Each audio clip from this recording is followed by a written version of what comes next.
নমস্কার, মিষ্টি তপস্যা নতুন একটি ব্লগে আপনাদের স্বাগত জানাই। মায়াপুরের এটা হচ্ছে ১ নম্বর গেট, মানে এটা মেন গেট। অনেকগুলো গেট রয়েছে, তো এইটা হচ্ছে মেন গেট। তো এখান থেকেই মায়াপুর মন্দিরে সবাই প্রবেশ করে। আর এই যে এই দিকটা দেখছেন, এটা খড়ের ছাউনি দেওয়া। এখানে সর্বক্ষণ হরিনাম সংকীর্তন হচ্ছে, ঠাকুরের নাম হচ্ছে। মানে কখনো এটা নাম কখনো মানে হরিনাম কখনো এখানে বন্ধ হয় না, সবসময় এখানে হরিনাম হয়। আর এই যে ছোট ছোট কাউন্টারগুলো দেখছেন, এটা হচ্ছে এখান থেকে খাওয়ার কুপন দেওয়া হয়। আপনাদেরকে বলেছি কোথায় খাওয়ানো হয় আর কোথা থেকে কুপন দেওয়া হয় সেটা বলা হয়নি। তো এখান থেকে কুপন দেওয়া হয়। আপনারা যদি এখান থেকে কুপন না সংগ্রহ করতে পারেন, তো রিসেপশন এরিয়া থেকেও, যেখানে যদি গীতা ভবন খান, গদা ভবন খান, যেখানেই খাবেন, তো সেখানকার রিসেপশন থেকেও কুপন দেওয়া হয়।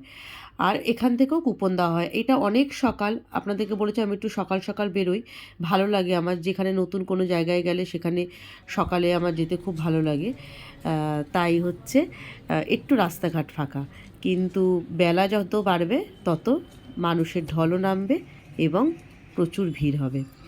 তো সকালবেলায় একটু পরিবেশটা অন্যরকম থাকে, ভীষণ ভাল লাগে। যে কোনো জায়গায় গিয়ে সেই জায়গার রূপ, রস, গন্ধ এবং সেই জায়গার প্রকৃতিকে যদি ভালোভাবে বোঝার চেষ্টা করেন, তো আমার মনে হয় সকালবেলাটা বেস্ট টাইম সেই জায়গাটাকে ভালো করে চেনার।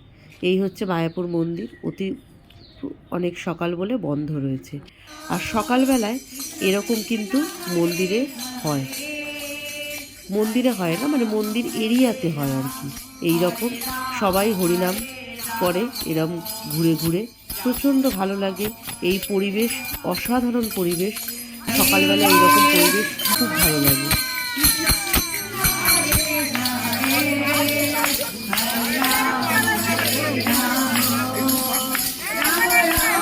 যত বেলা বাড়বে মানুষের ঢলও নামবে।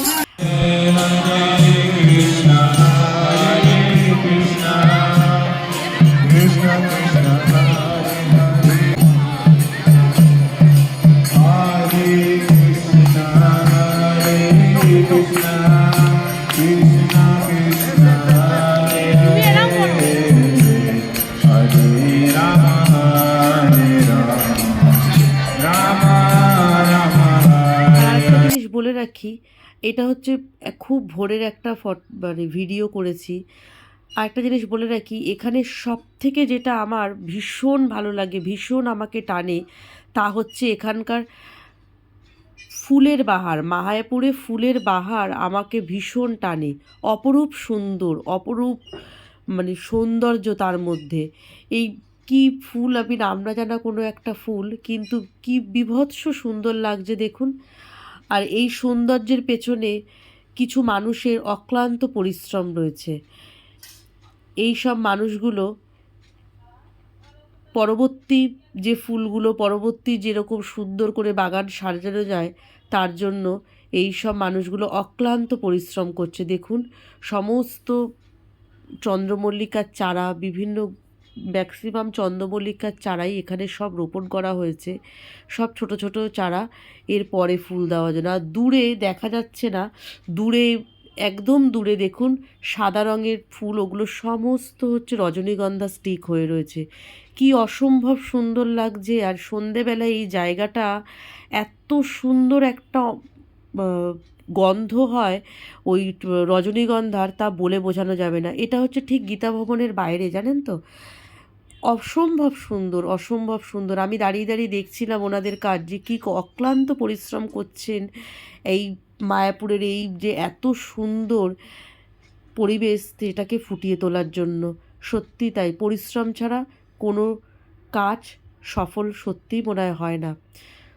খুব সুন্দর। আর এই ফুল আমাকে খুব টানে, ফুল আমার খুব প্রিয়। আমার কেন, সবারই। আমি হয়তো ফুলটা সত্যিই সুন্দর, ফুলটা সত্যি সবার ভালো লাগে। দেখুন কি সুন্দর করে করছে, মন দিয়ে এক কাজ।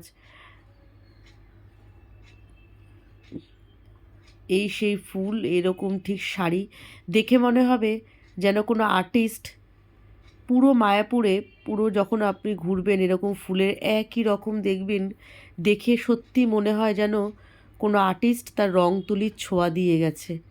আমার তো তাই মনে হয়। দেখুন ফুলগুলো কত সুন্দর।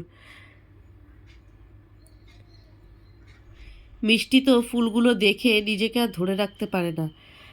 কেন, ছোট মানুষ, নিজেকে ফটো তুলবে, পোজ দেবে। ছোট কেন, বড়দেরও তাই অবস্থা। দেখুন পোজ দেওয়ার জন্য পুরো রেডি। এইটা হচ্ছে মন্দিরের বাইরে। এই রকম ডালিয়াগুলো কি অসম্ভব সুন্দর। আমি শুধু ফুল দেখছি, দেখে আমি সেখানেই আমার পাটা আটকে যাচ্ছে, নড়তে পারছি না। হয়তো নড়া যায়ও না।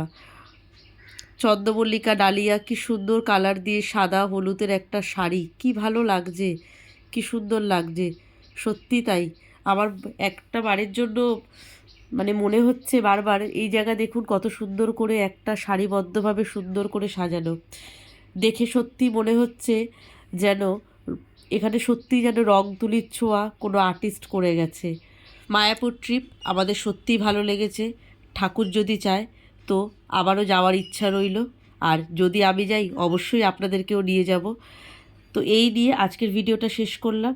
ভালো লাগলে একটা লাইক করবেন, কমেন্ট করবেন, শেয়ার করবেন। দেখা হবে নতুন কোনো দিন, নতুন কোনো ব্লগ নিয়ে। ততক্ষণের জন্য সতর্ক থাকুন, সাবধানে থাকুন। নমস্কার।